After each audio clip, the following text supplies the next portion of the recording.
नमस्कार, आप देख रहे हैं इंडिया टीवी में हूं पिनासिया की शाम के 4 बज चुके हैं और देश और दुनिया की हर बड़ी खबर की हम बात करेंगे अगले 1 घंटे में। सबसे पहले बात होगी एआई समिट में कांग्रेसी कार्यकर्ताओं ने हंगामा क्यों मचाया, भारत मंडपम में शर्ट खोलकर नारेबाजी क्यों की और क्यों पूरा देश गुस्से में आ गया है, योगी ने क्या चेतावनी दी, इसकी भी आपको एक एक डिटेल देंगे। इसके बाद बात होगी 3 शहरों के पत्थरबाज भाईजान की। जबलपुर में लगातार दूसरे दिन बवाल जारी है। गुरुवार रात मस्जिद की छतों से पत्थरबाजी हुई तो आज हिंदू संगठनों के प्रोटेस्ट के दौरान मुस्लिम पक्ष सामने आ खड़ा हुआ। जबलपुर में भाईजान उपद्रव मचाने लगे तो देवभूमि उत्तराखंड में जोशीमठ में मुस्लिम समाज ने एक सरकारी इमारत को ही मस्जिद में बदल दिया। बच्चों के खेलने के लिए बनी बिल्डिंग में भी भाईजान नमाज पढ़ने लगे। दिल्ली में यूथ कांग्रेस के बवाल के बाद झांसी की वो खबर भी आपको दिखाएंगे जिन्होंने रिश्तों को शर्मसार कर दिया है। छोटे भाई ने बड़े भाई को घर के आंगन में दफना दिया, आखिर क्यों? पुलिस ने इस ब्लाइंड मर्डर मिस्ट्री को कैसे सुलझाया?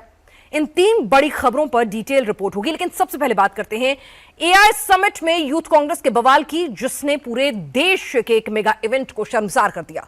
भारत मंडपम में चल रहे एआई इंपैक्ट समिट के दौरान आज कांग्रेस ने प्रदर्शन की विरोध की तमाम हदें पार कर दी। यूथ कांग्रेस के कार्यकर्ता आज कपड़े उतार कर ही समिट में उतर आए।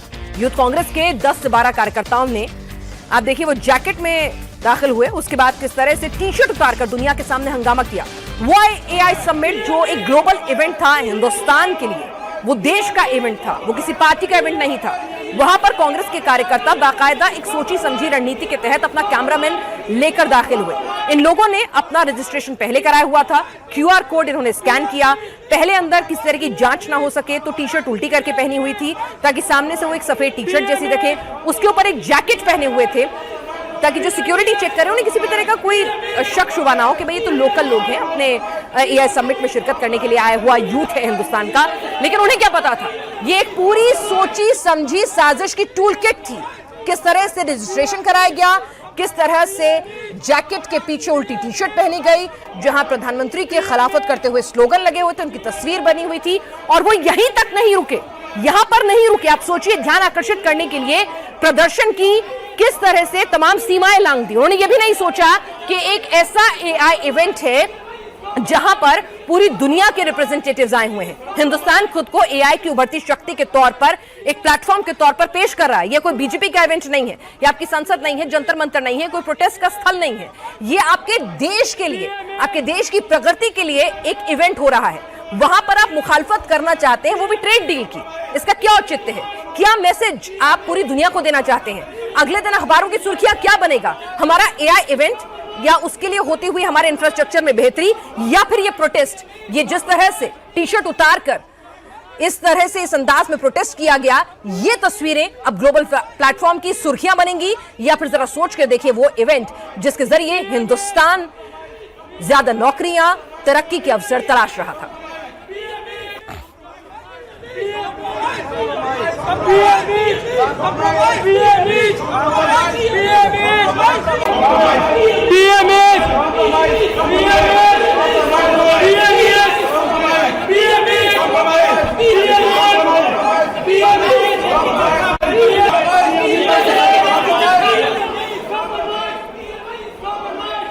तो सवाल यह है कि एआई समिट में कांग्रेस के हंगामे का मुद्दा किस तरह से उन्होंने उठाया है। ट्रेड डील को लेकर प्रधानमंत्री से सरकार से जो भी नाराजगी थी, ठीक है, आपको पूरा हक बनता है विरोध करने का, यह देश का लोकतंत्र है, आपको इजाजत देता है, आप किसी भी तरह का हंगामा कीजिए, किसी भी तरह का विरोध कीजिए। आप स्वतंत्र भारत के नागरिक हैं और लोकतांत्रिक सरकार है, आपको बतौर विपक्ष या बतौर नागरिक भी प्रदर्शन करने का पूरा हक है। लेकिन प्रदर्शन की जगह आपने क्या चुनी, प्रदर्शन का तरीका आपने क्या चुना, और प्रदर्शन के लिए सब्जेक्ट आपने क्या चुना, वो सवाल उठा रहा है कि आपके लिए खुद की पार्टी का हित, अपने राजनीतिक हित, अपने राजनीतिक मुद्दे देश के हित से ज्यादा सर्वोपरि हैं। आपने देश के हित को, देश की इमेज को, एआई समिट को, जहां पर दुनिया भर के ग्लोबल लीडर्स आए हुए हैं, दुनिया भर के एंटरप्रेन्योर्स आए हुए हैं, एआई के बढ़ते प्रभुत्व में भारत अपने आप को किस तरह से एस्टैब्लिश कर रहा है, उस दिशा में कैसे प्रोग्रेस कर सकता है, कैसे वहां पर खुद को एआई के पायनियर के तौर पर डेवलप कर सकता है, यहां कैसे संसाधन मुहैया करा सकता है, इस पर चिंतन मंथन हो रहा था। कैसे एआई समिट के जरिए हिंदुस्तान एक एआई का हब बने, कैसे हमारे इंजीनियर ज्यादा से ज्यादा नौकरी कमाएं, कैसे एआई इस समिट के जरिए हम उभरती हुई शक्ति बन सकते हैं इस पर्टिकुलर फील्ड में जो दुनिया में राज करने वाली है भविष्य में। तो यहां हम संभावनाएं तलाश रहे थे, लेकिन वहां पर कांग्रेस के कार्यकर्ताओं ने, यूथ कांग्रेस के कार्यकर्ताओं ने एक सोची समझी टूलकिट के जरिए, क्योंकि आपको बता दें कि एआई समिट के अंदर आप यूं ही जाके नहीं घुस सकते कि आपका मन किया जी आज प्रदर्शन करना है आप जाके चले जाइए, नहीं, आपको पहले रजिस्ट्रेशन कराना है। ऑनलाइन रजिस्ट्रेशन के जरिए आपके पास एक क्यूआर कोड आएगा जिसको स्कैन करके आप अंदर दाखिल होंगे।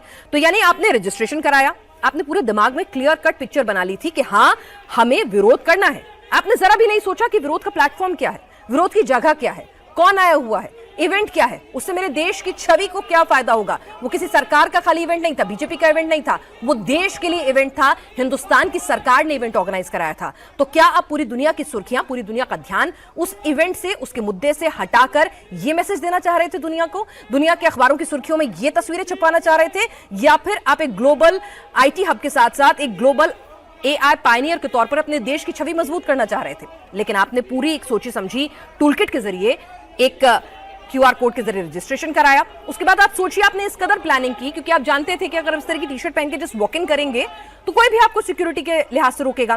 तो आपने उन टी शर्ट्स को उल्टा पहना ताकि फ्रंट से वो एक सिर्फ सफेद टी शर्ट दिखे, फिर आपने जैकेट पहनी, यानी कोई भी आपको शक शुबा ना कर सके। आमतौर पर जब चेकिंग होती है, आपकी फ्रिस्किंग होती है कि भाई आपके पास कोई भी ऐसी चीज तो नहीं है जो वहां उत्पात मचा सके, या फिर कोई भी ऐसा ऑब्जेक्शनेबल ऑब्जेक्ट तो आप नहीं कैरी कर रहे जो हार्मफुल हो।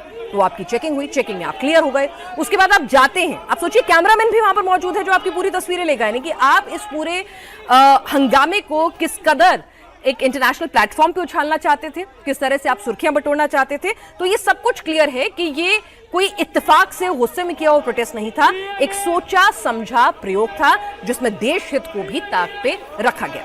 एआई समिट में कांग्रेस के हंगामे का मुद्दा यूपी विधानसभा में भी उठा है। योगी आदित्यनाथ काफी गुस्से में नजर आए इस मुद्दे पर। योगी ने कहा कि कांग्रेस ने पूरी दुनिया के सामने भारत की छवि के साथ खिलवाड़ किया है, देश की कीमत पर सौदेबाजी की गई है, देश की कीमत पर ये लोग खिलवाड़ कर रहे हैं। जिन्होंने छवि खराब की है उनके खिलाफ कठोर कार्रवाई होनी चाहिए। एक शर्मनाक घटना भारत मंडपम में करने का प्रयास कांग्रेस के युवा संगठन ने करने का प्रयास किया है। पूरी दुनिया के अंदर भारत की छवि को खराब करने का कुत्सित प्रयास हुआ और हम इसकी निंदा करते हैं। यह बहुत ही शर्मनाक घटना है कांग्रेस के लोगों के द्वारा, कांग्रेस के नेताओं का। ये यानी देश की कीमत पर ये लोग खिलवाड़ करना चाहते हैं। राजनीति होती है, आरोप प्रत्यारोप होते हैं, लेकिन हम देश की कीमत पर सौदेबाजी करें, देश की छवि के साथ खिलवाड़ करें, जहां 100 से अधिक देशों के लोग भागीदार बन रहे हो, वहां पर इस प्रकार के उत्पात मचा करके अराजकता फैलाने का प्रयास असह्य है। और मुझे लगता है कि हर भारतवासी को इस घटना की निंदा करनी चाहिए, भर्त्सना करनी चाहिए, और जो भी इसके पीछे है उसके खिलाफ कठोरतम कार्रवाई की जानी चाहिए जो लोग भारत की छवि को खराब करने का प्रयास कर रहे हैं। चारों तरफ इस घटना को लेकर सवाल उठाए जा रहे हैं और सवाल कांग्रेस के आलाकमान से भी पूछे जा रहे हैं। क्या उनकी जानबूझकर, उनके नॉलेज के तहत, उनकी परमिशन के साथ ही ये कुछ प्रदर्शन किया गया था? केंद्रीय मंत्री अश्विनी वैष्णव इस कार्यक्रम के आयोजक हैं। कांग्रेस की शर्मनाक हरकत पर अश्विनी वैष्णव ने समिट में मौजूद लोगों से सीधे सवाल किया, कांग्रेस की घटना में उनकी क्या राय है। समिट में मौजूद लोग कांग्रेस की हरकत से काफी गुस्से में थे। अश्विनी वैष्णव ने कहा, कांग्रेस को कोई नहीं समझा सकता, कांग्रेस से भगवान बचा। आज अभी कांग्रेस के कुछ कार्यकर्ताओं ने आके हल्ला गुल्ला करने की कोशिश की है, तो मैं अभी जस्ट अपने नौजवान साथियों से पूछ रहा था कि वो क्या सोचते हैं कांग्रेस के इस बात पे। क्या सोचते हो दोस्त? नहीं, ऐसा तो नहीं करना चाहिए कभी भी कि भाई एआई समिट चल रही है एंड हल्ला गुल्ला करेंगे तो वो इम्प्रेशन अच्छा नहीं पड़ेगा एंड बहुत सारी रुकावटें भी होती है। बराबर है ना, तो ये नहीं होना चाहिए। क्या सोचते हो सर? इतने सारे इंटरनेशनल गेस्ट हैं, हमारे कंट्री का reputation is at a stake, हमको सबको सेलिब्रेट करना है। हल्ला गुल्ला हम सेलिब्रेशन के हिसाब से करेंगे तो और अच्छा है, और that should be the intention. Positive vibe फैलाना चाहिए। इतना अच्छा माहौल है, इतने स्टार्टअप्स आए हैं, इतनी सारी इंस्पिरेशंस हैं, and we should follow that. और कोई शेयर कर? In front of the entire global, we are standing as a power and this showing our impact in every global countries is watching India now, especially on the digital data. Everyone is learning. So this is one of the best thing gifted from the government. And be like an entrepreneur I came from a tier 3 city. Now I have a. Which city you have come from? So I'm from Palakkad, Kerala, and Namaskaram, sir. So from there, that due to our government, Startup India and all, we have grown now globally. It's advanced. I now working with 30+ countries, all because of the support and everything from the government. ये कहना है कि इस platform को political उसके लिए नहीं use करना चाहिए, जब हमारी कंट्री की स्टेट डाउन पे है और दुनिया यहाँ पे देख रही है कि AI समिट में दुनिया भर के लीडर्स और टेक जायंट्स आए हुए हैं. So I request all the politicians, this is a pride. It's not for the politics, because everyone, look, you are finding one or two maybe negative, but many things are there for celebrating. So with all the support for the government, they have to give, because it's a pride in front of the world, right? It's not like in front of, we are making our India proud everywhere. So we all should support. So don't find the small mistakes. It's a very many things to celebrate. क्या message देना चाहते हैं? When India is going on such a global level, it should be cherished. This is what I feel. अच्छी चीज़ें हो रही है तो उसको चेरिश करना चाहिए, rather than going to blame it. अच्छी चीज़ें, बहुत सारी चीज़ें, बहुत सारे स्टेट से लोग यहाँ पर आइए, भीड़ यहाँ पर इकट्ठी हुई. एयरपोर्ट्स आप देखिए, बहुत सारी चीज़ें हैं. एयरपोर्ट्स पे भी लोग बात कर रहे हैं AI समिट. So there is something pretty good happening in India, और हमारी लीडरशिप है और इतनी अच्छी चीज़ें कर रही है, तो इट शुड बी चेरिश. 5 साल के बाद, 10 साल के बाद जब हम देखेंगे कि ये इसकी बीज जो है वो यहाँ से बोए गए थे, तो कितना प्राउड फील करेंगे. So I think it should be cherish. And people are looking forward. आज हम मेट्रो से आ रहे थे, करनाल से एक फैमिली, एक 50-year-old पर्सन अपने बेटे को लेके आ रहे थे, और वो उनका ये इंटेंशन था कि AI कैसे चेंज कर सकता है. जब पूरा इंडिया देख रहा है और नाम ही है इंडिया AI समिट, तो इंडिया शुड सेलिब्रेट. सर यहीं पे जो है कुछ प्रोटेस्ट हो रहे हैं, यहाँ पे देख रहे हैं दुनिया भर से लोग आए हैं, यूथ की आवाज़ आपने सुनी, इनोवेशन आप देख रहे हैं, आप क्या कहेंगे? क्या आप समझाएंगे उनको? उनको कोई नहीं समझा सकता. उनका तो काम ही यही है. ज़रूर वो काफ़ी डर गए होंगे कि इतना अच्छा, इतना शानदार AI समिट कैसे हुआ. और दूसरी बात, भारत जब तेज़ी से आगे जा रहा है, जैसे नौजवानों की आवाज़ आपने सुनी, people from all parts of the country are basically they are looking at this as a new opportunity for them, and this is the time when we should keep the summit above politics. We should make sure that everybody supports, everybody cooperates with this effort. Then only the country can grow forward. अगर कांग्रेस अपने केवल उसी mindset में रहेगी जब कि उन्हें हर चीज में विघ्न डालना है, तो भगवान बचाए उन्हें. AI समिट में यूथ कांग्रेस के कार्यकर्ताओं ने जो किया उसका हर तरफ विरोध हो रहा है. शिवराज सिंह चौहान ने कहा कि AI समिट में कांग्रेस ने जो किया उससे उसका असली चेहरा सामने आ गया. कांग्रेस के AI का मतलब है अगेंस्ट इंडिया. कांग्रेस के कार्यकर्ताओं ने AI समिट में कपड़े नहीं उतारे, कांग्रेस को नंगा किया है. कांग्रेस का असली चेहरा देश के सामने आ गया है. तो वो चेहरा है AI, मतलब अगेंस्ट इंडिया.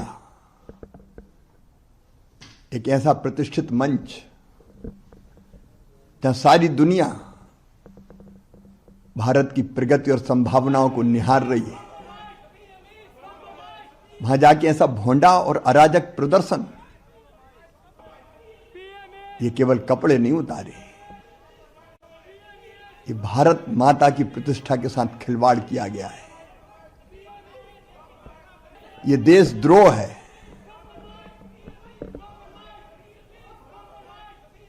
ये हमारे देश की छवि के साथ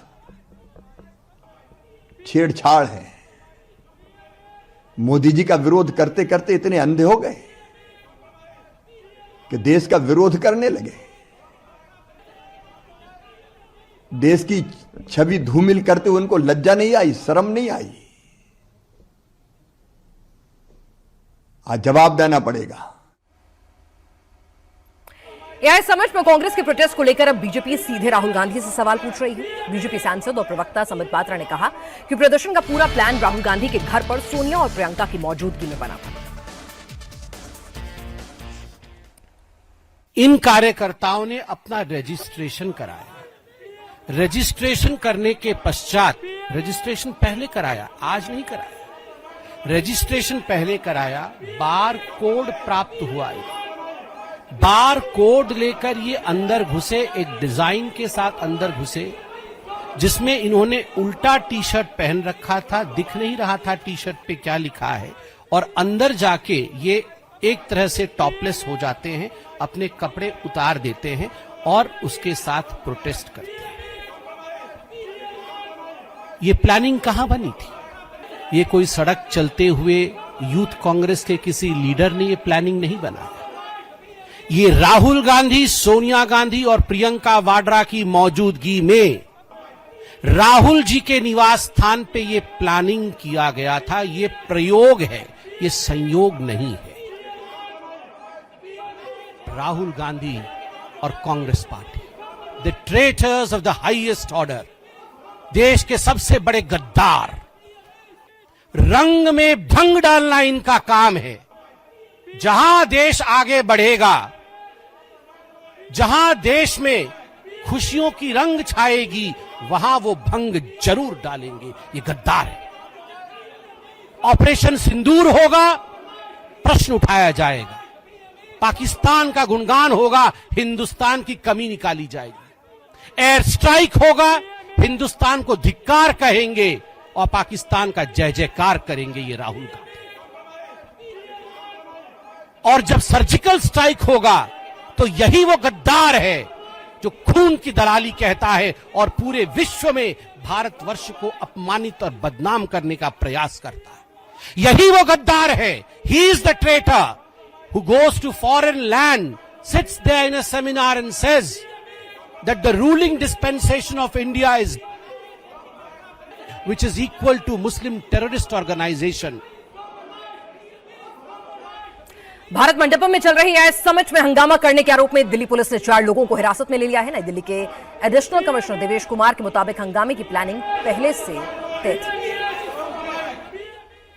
एआई समिट में यूथ कांग्रेस के कार्यकर्ताओं ने प्रोटेस्ट किया, पुलिस ने उनको हिरासत में लिया है। हमारे साथ बात करने के लिए नई दिल्ली के एडिशनल कमिश्नर देवेश कुमार महला जी हैं, उनसे बात करते हैं। सर, यूथ कांग्रेस के जो कार्यकर्ता हैं वो एआई समिट के अंदर घुसे, हिरासत में आप लोग उनको लिया है।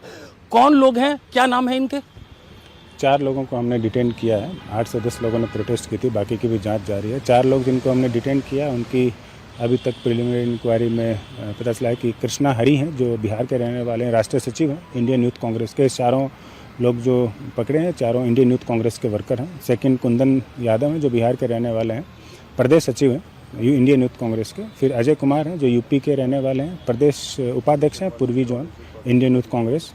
और नरसिम्हा यादव हैं, जो तेलंगाना के रहने वाले हैं, वो इंडियन यूथ कांग्रेस के नेशनल कोऑर्डिनेटर हैं। सर, कैसे ये लोग एआई समिट के अंदर घुसे, क्या अभी तक इन्वेस्टिगेशन सामने आया है? सर, एक अभी तक इन्वेस्टिगेशन में है कि एक प्री प्लान्ड इवेंट है, जिन्होंने पहले से प्लानिंग करके मेटी की वेबसाइट पर रजिस्टर करके अपना QR कोड हासिल किया है और उस QR कोड के बेसिस पे इन्होंने एंट्री किया है। शर्ट और स्वेटर के अंदर टी-शर्ट को इन्होंने छुपाया। जब हॉल नंबर 5 की लॉबी में पहुंचे तो उन्होंने उस शर्ट और स्वेटर को उतार के टी-शर्ट को उतारा और उसको डिस्प्ले किया और एक ऑर्गेनाइज तरीके से प्रोटेस्ट किया। हम स्ट्रॉन्ग लीगल एक्शन में ले रहे हैं।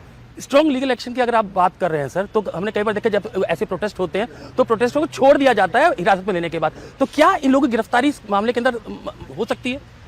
कानून के तहत जो best strong legal action possible है उसको निश्चित ही लिया जाएगा। एडिशनल कमिश्नर नई दिल्ली देवेश कुमार महला, जिनका कहना है कि जो प्रोटेस्ट कार्यकर्ताओं ने किया उनके खिलाफ सख्त से सख्त कार्रवाई की जाएगी।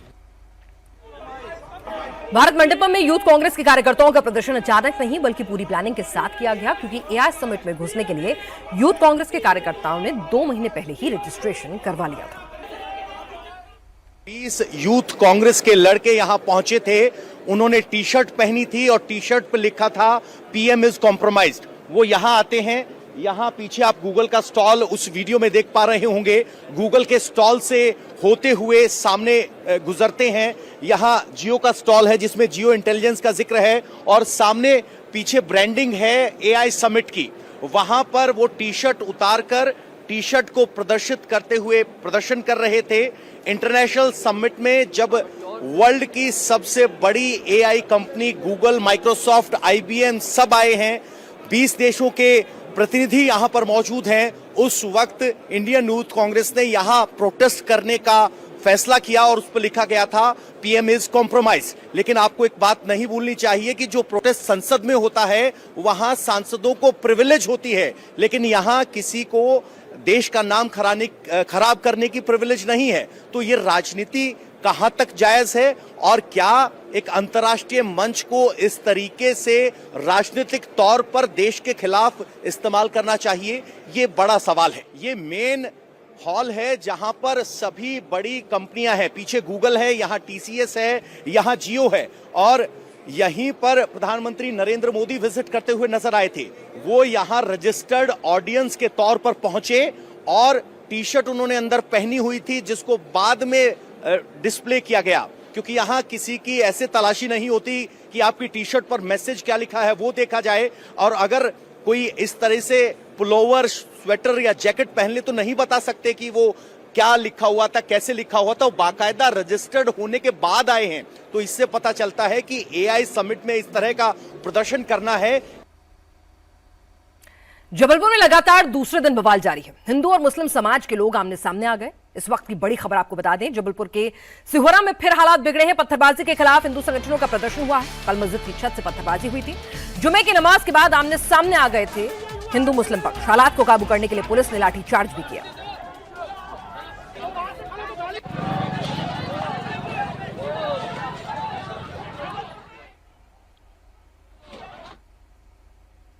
जबलपुर में बीती रात मस्जिद से हुई पत्थरबाजी के बाद आज फिर हालात बेकाबू हो गए। जिस तरह पूरी प्लानिंग के साथ मस्जिद की छत से पत्थरबाजी की गई, उससे हिंदू समाज में भारी गुस्सा है। जबलपुर में बवाल अचानक हुआ था या फिर इसकी पूरी सोची समझी प्लानिंग रची गई थी? आइए आपको तमाम सवालों के जवाब देंगे डिटेल में इस रिपोर्ट में। चल रहे हैं आप लोग, देख लो आप लोग तलवार लेके चल रहे हैं।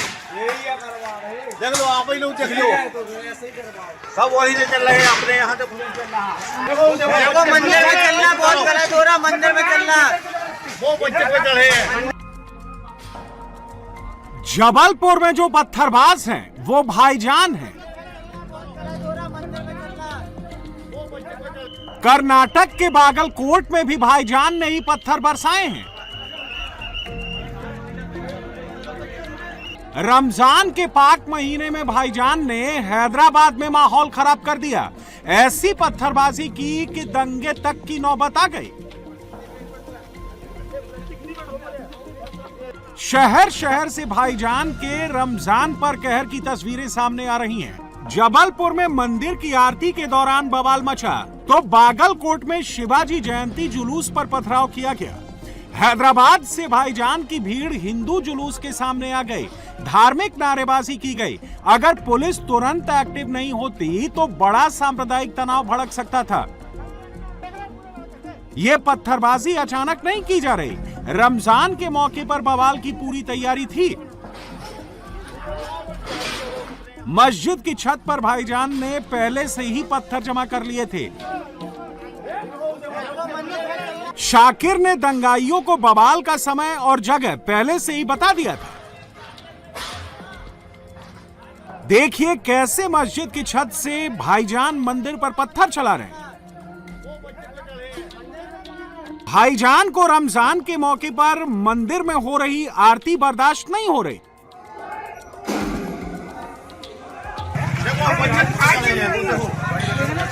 माइक में नाम करवाओ, माइक में ये चल रहे हैं बच्चे।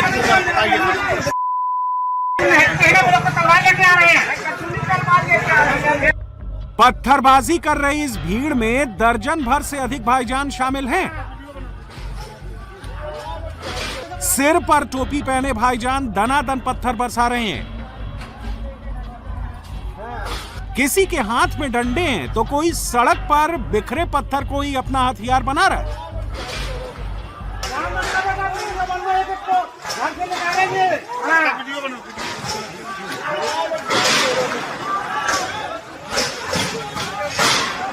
अच्छे से बनाओ, जरा जूम करके अच्छे से बनाओ, जूम करके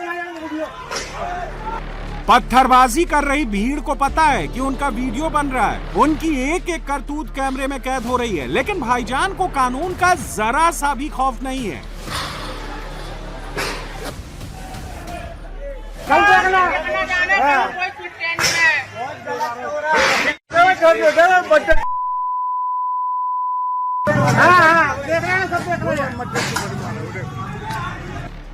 भाईजान ने सिर्फ हिंदुओं को निशाना नहीं बनाया, बल्कि हिंदुओं के मकान और दुकान पर भी पत्थर बरसाए।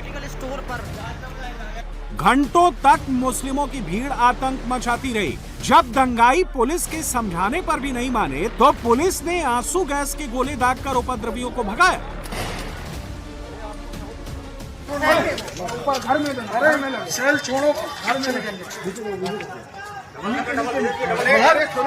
अरे दूर है।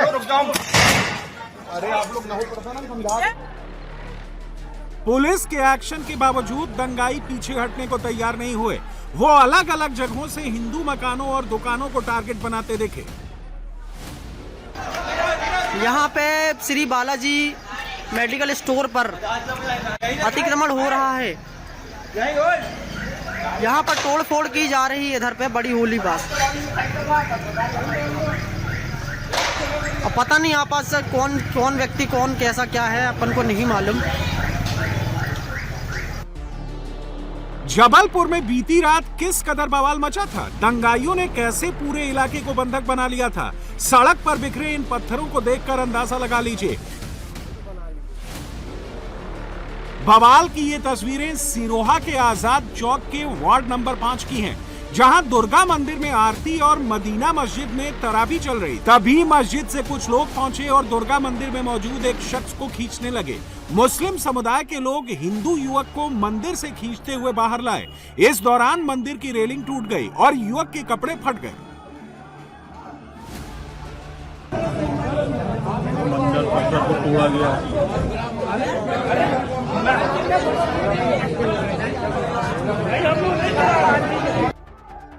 मौके पर मौजूद हिंदू समाज के लोगों ने इसका विरोध किया, तो मुस्लिम समुदाय के लोगों ने पथराव शुरू कर दिया। विवाद इतना बढ़ गया कि दोनों पक्ष आमने सामने आ गए, पत्थरबाजी होने लगी, जिसके बाद मुस्लिम समुदाय के लोग मस्जिद के छत पर चढ़ गए और मंदिर पर पथराव करने लगे। इस पूरे हंगामे के दौरान कुछ हिंदुओं की दुकानों में भी तोड़फोड़ की गई। जबलपुर में दंगाइयों पर तलवार लहराने का भी आरोप है। मस्जिद से पत्थरबाजी की तस्वीरें कैमरे में कैद हैं। घटना के बाद मौके पर पहुंची पुलिस ने हालात को कंट्रोल में किया। पूरे इलाके में भारी संख्या में पुलिस फोर्स को तैनात कर दिया गया। आजाद चौक एरिया पहले से अति संवेदनशील माना जाता रहा है। यहाँ दुर्गा मंदिर और मस्जिद आमने सामने है। अभी सिहोरा कस्बे में रात के विवाद के बाद पूरी तरह से सामान्य माहौल है। लोग अपने कामकाज में लगे हुए हैं। जो महत्वपूर्ण संवेदनशील स्थान है वहाँ पे पुलिस बल डिप्लॉयड है। करीब 150 की संख्या में लोग लगे हुए हैं, जिसमें सीनियर अधिकारी भी हैं। मैं और कलेक्टर साहब भी यहाँ पे आए हैं अपने टीम का मनोबल बढ़ाने और जो जांच है उसकी प्रगति की समीक्षा करने। जो कल की घटना में संलिप्त लोग थे, 25 के लगभग लोग हिरासत में लिए गए हैं। बाकी अन्य लोगों को भी चिन्हित करके कार्रवाई की जा रही है। दंगाइयों ने बीती रात जिस मंदिर को निशाना बनाया, उसमें तोड़फोड़ के निशान साफ दिख रहे हैं। हिंदू पक्ष में इसे लेकर भारी गुस्सा है। हालांकि प्रशासन ने दोनों पक्षों के वरिष्ठ लोगों को बुलाकर समझाया है। जबलपुर में हालात तेजी से सुधर रहे हैं। सुबह बाजार भी खुले, लेकिन जबलपुर में तनाव का असर साफ साफ दिख रहा है। तो अभी मतलब पर्याप्त पुलिस बल है, यहाँ पे मजिस्ट्रेट लगे हुए हैं और पूर्णतया स्थिति सामान्य है और बाजार खुले हुए हैं। आप देख सकते हैं आवागमन भी सामान्य है अभी तो। और बाकी दोनों पक्षों को समझाइश देके और स्थिति को और सामान्य किया जा रहा है। कुछ लोग राउंड अप भी हुए हैं सर, ऐसा पता चला? जो भी हम लोगों के पास जो भी रिकॉर्डिंग्स वगैरह थी, जो भी हमारे सामने साक्ष्य उपस्थित हैं, जो पाए गए हैं, उसके आधार पर संदिग्धों को चिन्हित करके। मस्जिद से पथराव किए गए हैं, एक बड़ा चूंकि मंदिर से पथराव करना सर बड़ा मामला है सर। हाँ, इसीलिए मैं बता रहा हूँ कि इसकी रिकॉर्डिंग जो आई है, हमारा सीसीटीवी भी यहीं पास में है, जो कंट्रोल रूम का भी सीसीटीवी, उससे भी हम लोग जो है फुटेज देख के और चिन्हित कर रहे हैं। गुरुवार रात को जो कुछ हुआ उससे हिंदू समाज में खौफ है। आरोप है कि मुस्लिम समाज ने बवाल की पहले से ही पूरी तैयारी कर ली थी। मंदिर की आरती और लाउडस्पीकर की आवाज बहाना था। कुछ ही मिनटों में हजारों मुस्लिम पक्ष के लोग जमा हो गए और मंदिर में मौजूद हिंदुओं के साथ मारपीट करने लगे।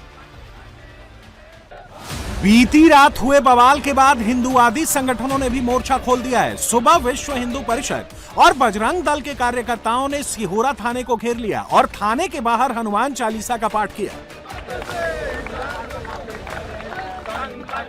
जबलपुर में यूपी मॉडल लागू करने की डिमांड हो रही है। हिंदू संगठनों की मांग है कि जिस मस्जिद और घर की छत से पत्थर फेंके गए उन पर बुलडोजर एक्शन लिया जाए। हमारी मांग इस प्रकार की है कि जो कल रात को घटना हुई है हमारे सिहोरा में, तो ये सिहोरा के इतिहास में सबसे गंदी घटना है, सिहोरा का माहौल बिगाड़ने की घटना है। हमारा ऐसा मांग है जिस छत से जिस मस्जिद से पत्थर फेंके गए हैं उस मस्जिद को जमींदोज किया जाए। और साथ ही हमें ये भी मांग है हमारी कि जितने लोगों ने पत्थर फेंके हैं उन सारे लोगों के ऊपर रहने से और जितनी भी कानूनी कार्रवाई हो सकती है उनके ऊपर बिल्कुल इस प्रकार की कार्रवाई उनके ऊपर की जाए। आज जुमे की नमाज होने की वजह से प्रशासन पूरी तरह अलर्ट रहा। ड्रोन कैमरों से पूरे इलाके की मॉनिटरिंग की गई, कहीं किसी तरह का कोई विवाद ना हो, इसलिए जगह जगह पुलिस फोर्स की डिप्लॉयमेंट की गई। पुलिस की सख्ती का असर रहा है कि नमाज शांतिपूर्वक संपन्न हुई, कहीं से विवाद की कोई खबर नहीं आई। मस्जिद के ऊपर उड़ाया जा रहा है ड्रोन, क्योंकि पथराव यहीं से किया गया था, तो उस बारे में जानकारी प्रशासन द्वारा ली जा रही है कहाँ से पथराव किया गया था। तो अभी क्या दिख रहा है इस पूरे वीडियो में? वीडियो में यह दिख रहा है कि मस्जिद के ऊपर पत्थर पड़े हुए हैं और यहीं से पथराव किया गया था। और भी कुछ एक घर का लगातार आप लोग यहाँ पर निशाने बनाए हुए हैं, क्या कुछ वहाँ पे कुछ लोग दिख रहे हैं? नहीं, वहाँ पे अभी कुछ लोग समझ में नहीं आ रहे हैं। हिंसा उपद्रव की इस वारदात के बाद अब पुलिस एक्टिव मोड में है। आरोपियों की पहचान के लिए पुलिस टीम इलाके में सीसीटीवी कैमरों को खंगाल रही है। हिंसा के दौरान बनाए गए वीडियो के जरिए भी उपद्रवियों की तलाश जारी है। पुलिस ने करीब 50 दंगाइयों को हिरासत में ले लिया है और उनसे पूछताछ जारी है। जबलपुर में दुर्गा मंदिर को भाईजान ने टारगेट किया तो कर्नाटक के बागलकोट में शिवाजी जयंती के जुलूस पर पत्थरबाजी की गई। तनवीर हवलदार, सद्दाम, मुज्जू, फैयाज, आयान, रेयान और वसीम शेख ने दंगा भड़काने की पूरी कोशिश की। शिवाजी जयंती का जुलूस जैसे ही एक मस्जिद के पास पहुंचा, डीजे की आवाज को लेकर विरोध शुरू हो गया। मस्जिद से लोग डीजे की आवाज कम करने की मांग करने लगे। विवाद बढ़ा तो जुलूस में शामिल पुलिस ने दोनों पक्षों को समझाने की कोशिश की। इस बीच एक शख्स ने मस्जिद के भीतर से 2 पत्थर उठाकर फेंक दिए, जो एक पुलिसकर्मी और एक जुलूस में शामिल शख्स को लगा, जिसके बाद हंगामा शुरू हो गया। उपद्रवियों ने शिवाजी की प्रतिमा पर पत्थर और चप्पलें भी फेंकी और सब्जियों के ठेले में आग लगा दी। भीड़ को काबू में करने के लिए पुलिस को हल्का बल प्रयोग करना पड़ा। प्रोसेशन को लेके हम सभी लोग बंदोबस्त पे थे। मेरे साथ से लेके मैं भी दिन में 3 साढ़े 3 बजे जब प्रोसेशन चालू हुआ तब से लेके हम सब लोग थे, डीवाईएसपी भी थे, सफिशिएंट फोर्स है हमारे पास। प्रोसेशन मस्जिद के पास आते हुए थोड़ा सा दूर था मस्जिद से, मस्जिद की तरफ से 2 पत्थर आए। वो 2 पत्थर अभी तक जो हमें प्रिलिमिनरी इन्फॉर्मेशन मिली है वीडियो चेक करके, 2 पत्थर में से दोनों हमारे पुलिस कांस्टेबल, एक हमारा पुलिस कांस्टेबल और एक मेरे शोल्डर की तरफ गिरा। किसी को भी मेजर इंजरी नहीं हुआ है। उसके बाद प्रोसेशन स्मूथली खत्म हो गया। अभी भी शांति का वातावरण है, कुछ भी डिस्टर्ब नहीं हुआ है। बागलकोट में फिलहाल हालात कंट्रोल में है, लेकिन पुलिस ने एहतियातन इलाके में सिक्योरिटी बढ़ा दी है। पुलिस ने तुरंत एक्शन लेते हुए 8 आरोपियों को गिरफ्तार किया है। तनवीर हवलदार, सद्दाम, मुज्जू, फैयाज, सरफराज, रेयान शेख, आयान और वसीम शेख पर माहौल बिगाड़ने का आरोप है। छत्रपति शिवाजी जयंती पर अगला बवाल हैदराबाद में हुआ। अंबरपेट जामा मस्जिद के पास भाईजान ने जुलूस का रास्ता रोक लिया। मराठा समुदाय के लोग शिवाजी जयंती का जुलूस निकाल रहे थे, तभी जुलूस में डीजे की तेज आवाज को लेकर मुस्लिम समुदाय के लोगों ने विरोध किया। दोनों समुदाय के लोग आमने सामने आ गए, धार्मिक नारेबाजी शुरू हो गई। पुलिस ने तुरंत मौके पर पहुंचकर दोनों पक्षों को समझाया और सिचुएशन को कंट्रोल किया। जामा मस्जिद अंबरपेट के सामने कुछ रैली फिरका पर परस्त लोग रैली लेके आए थे, थोड़ा साउंड वे लगा के नारे हुए दिए। उसके बाद में हमारे सीआई साहब और एसआई साहब उन लोगों को कंट्रोल करके भिजा दिए। अल्हम्दुलिल्लाह हमारे बच्चे भी आए थे, मस्जिद के लोग भी, मस्जिद में भी काफ़ी तादाद थी, 4 से 5 हज़ार आदमी थे। अल्हम्दुलिल्लाह जो भी हुआ वो लोग पुलिस वाले एक्शन लेके, क्विक एक्शन लेके वो पूरा मन पीस कर दिए। तस्वीरों में देखिए कैसे भीड़ ने पुलिस की गाड़ी को घेर लिया है। टोपी पहने भाईजान धार्मिक नारेबाजी कर रहे हैं। अंबरपेट में मस्जिदों और धार्मिक स्थलों से जुड़े विवाद पहले भी सामने आ चुके हैं। 2019 में एक मस्जिद के ध्वस्त होने के बाद विरोध प्रदर्शन हुए थे। पुलिस और प्रशासन के अधिकारियों ने मस्जिद कमेटी के लोगों से भी बातचीत की है। अभी हालात पूरी तरह सामान्य हैं। उत्तर प्रदेश की झांसी से रिश्तों को झकझोर देने वाली सनसनीखेज खबर सामने आई, जहां छोटे भाई ने मामूली विवाद में अपने ही बड़े भाई की हत्या कर दी और फिर शव को घर के आंगन में ही गड्ढा खोद कर दफना दिया। भाई की हत्या के बाद आरोपी ने खुद ही उसकी गुमशुदगी की रिपोर्ट भी दर्ज कराई, लेकिन मामा की शिकायत के बाद ऐसा खुलासा हुआ कि हर कोई सन्न रह गया। देखिए रिपोर्ट। घर के आंगन में खुदाई हो रही है, मलबा हटाया जा रहा है और इस पूरी कार्रवाई को रिकॉर्ड भी किया जा रहा है। बड़े भाई को 20 फीट नीचे दफन करने वाला आरोपी खुद टाइलें हटा रहा है। पुलिस ने आरोपी को बेड़ियों में जकड़ रखा है। जिस वक्त घर की खुदाई चल रही है, उस वक्त वहां पुलिस प्रशासन के आला अधिकारी मौजूद हैं, जिनकी निगरानी में मकान में गड्ढा खोदा जा रहा है। ये तस्वीरें झांसी के प्रेम नगर थाना इलाके की बिहारीपुरा की हैं, जहां इस घर के आंगन में एक ऐसा राज दफन था जिसने रिश्तों की नींव हिला दी। जहां एक छोटे भाई ने मामूली विवाद में अपने ही बड़े भाई की हत्या कर दी और फिर शव को छिपाने के लिए उसे घर के आंगन में ही गड्ढा खोदकर दफना दिया।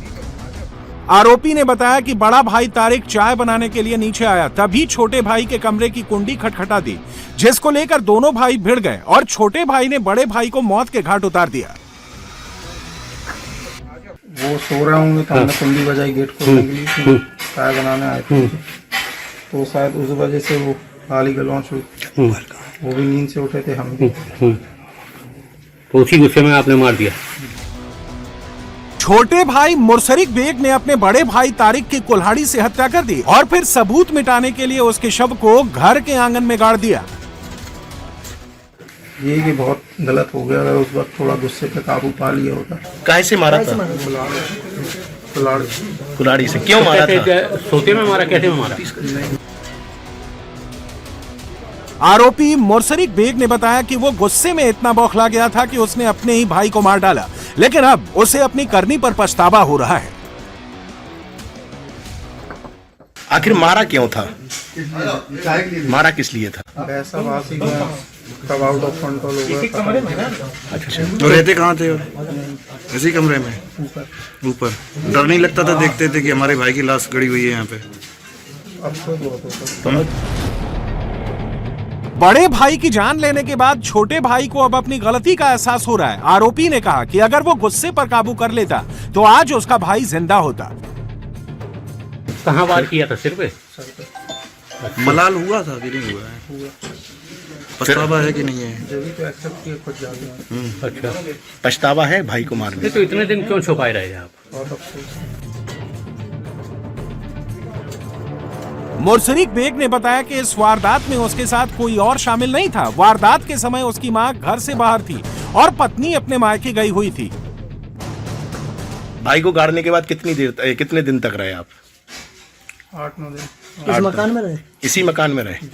तो आपको डर नहीं लगता था? नहीं। क्या लगता था आपको जैसे आप रहते थे? पत्नी कहाँ गई थी आपकी जब आपने ये हत्या की? वो अपने घर गई थी। अच्छा, तो उनको भी नहीं बताया आपने? नहीं।